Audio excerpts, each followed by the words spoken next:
some things, it seems so new, and yet it is so old. You know, just connecting on a human level. And people do it even without salt. They do it in many ways. I observe it. I see it when I go to America. I see it a lot. Friends just connecting. Not only friends, but people, strangers, total strangers, connecting in the store. It's, I guess in America, it's much more common to do, but people just in the store naturally talk to each other. We don't do that so much in Europe. We have even more of this barrier between us, or this imagined barrier. And that's not to say it's everywhere in the States, but very often, occasionally, you know, go to a store or a bank, and people, total strangers, never seen each other, to strike up a conversation, and off they go. And so it's really in us, and it's just exposing us to the beauty of having a normal conversation between individuals, between human beings. Yeah, because it touches them on them in their essence and their most human part. That's why it's so powerful. That's the power in it, because it touches people, and they don't even know why. Yeah. They don't know why. They don't know. They don't know what just happened. You know, they don't know why they're suddenly so engaged, so alive, and so yeah, and just so willing and to do something, to change. And this is the thing. This is the paradox. You know, they say, what's it? It's not that people resist change. They resist change that comes from without them, from outside of them. And so the whole secret, I think, of the concept of salt is really that people inspire themselves from the inside.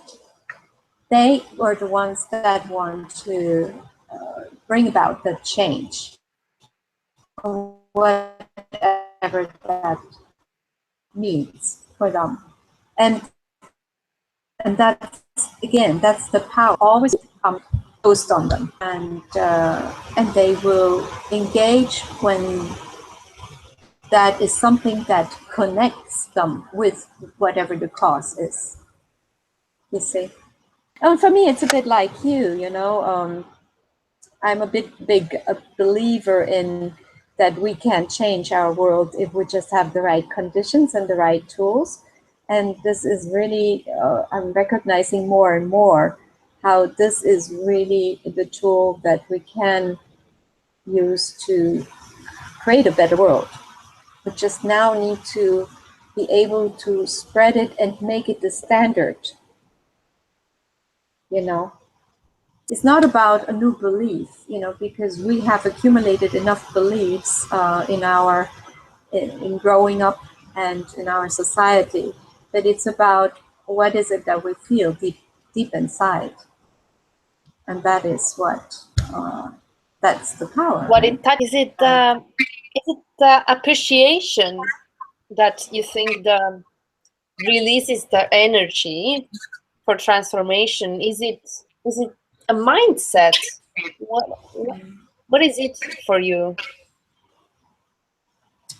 I think appreciation is a very, very big part, but I think it's the invitation to be authentic. It's the invitation take off the mask, and providing a safe space to do that. And oftentimes people, for the first time, realize who they are themselves by going through that process. And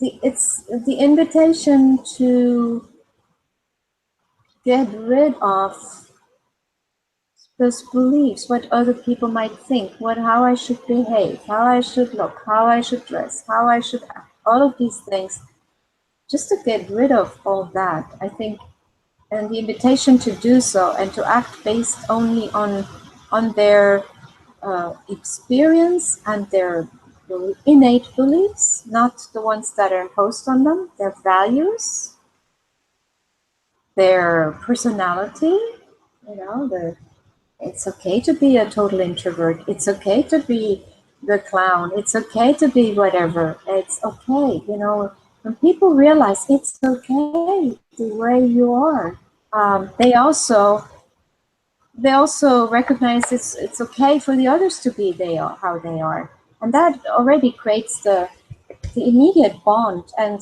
the respect and the tolerance for each other. Just knowing that we're, you know, every person is a different animal, and it's okay, you know. I think that's one of the most powerful aspects, and then appreciation comes right after that.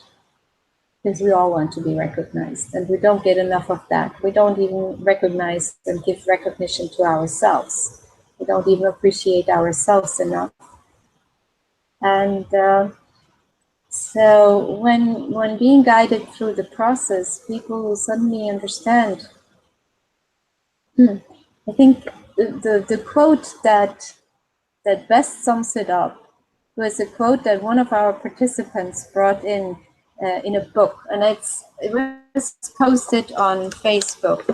And it's a quote by an American actor, and it says, I hope I get it together. There is a divine spark in every human being that makes all of us accomplish great things or extraordinary things.